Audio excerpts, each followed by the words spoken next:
Good afternoon and welcome to Tuesday's edition of the Warrior Daily. I'm Cameron Weidenthaler and joined by my regular Tuesday guest, volleyball coach Phil Nickel. Recap the past two matches, obviously two tough opponents.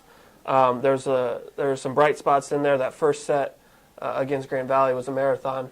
What were your impressions from this past week? Some of what you said. You know, it was two tough opponents. We knew going on the road was going to be a very difficult weekend.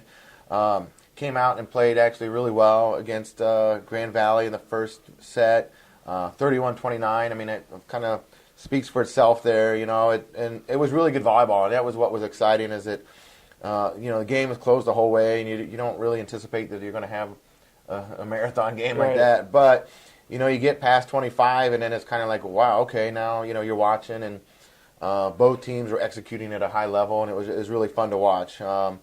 And even the second game, we came back and we're right with them, played really well. I think it was 19-19 or 20-20, something like that. And then we kind of got away from us a little bit.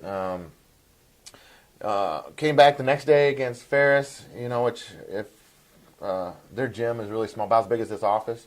And a tough place to play. They had a band, so can barely hear yourself think sometimes. Yeah. But we started out really slow. Didn't play real well in the first set, but came back, responded well. Made a couple of adjustments, and were able to push that one to 5.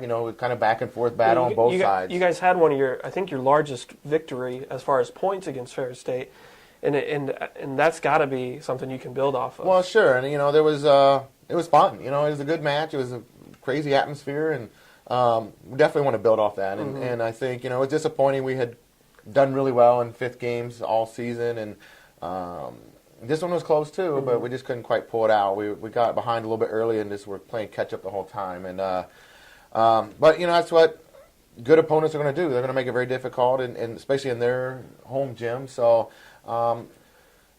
weren't happy by any means or satisfied at all, but we did try to take a look at the bright spots, and hopefully we can build on that moving forward. With those bright spots being said, we have lost 4 straight. What needs to change most quickly as we head down the stretch of the regular season to get back on the right track? We need to win more. Exactly. There's a lot of little things, and that's the problem. If there was something big and glaring, then we would be easier to fix almost. But our service eve has continued to improve. Our middle has actually played really well this weekend. Really, it's a matter of kind of evening out our play and eliminating some errors, which I think we've talked about before. And really, team needs to believe. We've talked a lot in the last couple of weeks. You got to believe every time you step on the court that you're going to win. Not that you can win, not that you could win, but that you are going to win. And that's where we're still fighting a little bit.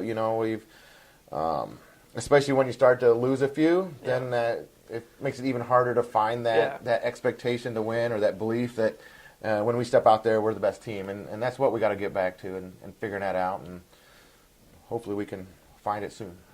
This weekend, going to Chicago for the crossover, you got Indianapolis, who we saw this season already, on Friday, and then Rockhurst and Bellarmine on Saturday. Talk about those 3 opponents. Obviously, Indy's a solid. Yeah, well, they're all good. I think Indy is the first one up, and they have a new coach, and they've been going through some transition themselves. We did play them earlier in the year. I played okay against them. I think we can play better. So I'm excited to get a chance to play them again. Rockhurst is actually like the number 3 seed in that conference from the GLVC, so they're having a really good year. Very solid team all the way around. A couple good middles.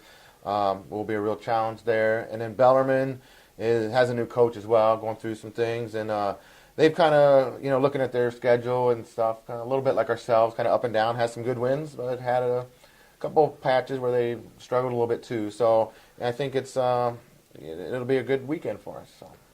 And then this is the 6th annual crossover. Talk a little bit about what it means to the team to do this, kind of a break from the GLIAC play, going to just outside Chicago to play this tournament and seeing all the other teams there. It's got to be it's a nice break from the monotonous weekend type schedule. Yeah, it is. It's a little bit different, and it's kind of evolved in itself.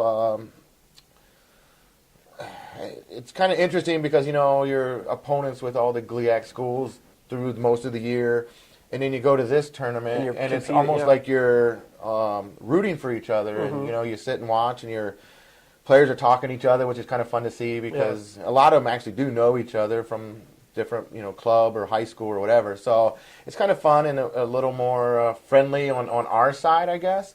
And it is kind of fun it's at one time, and I think it still is, the largest collegiate volleyball tournament in the country. It's 32 teams, which it's insane to watch. I mean, there's volleyball everywhere, and it's so loud, but it's really kind of cool, and it does give you a break from the conference schedule or the grind here in the middle of the season. So kind of get you away, take a deep breath. You're still playing some good competition. You still want to win, obviously.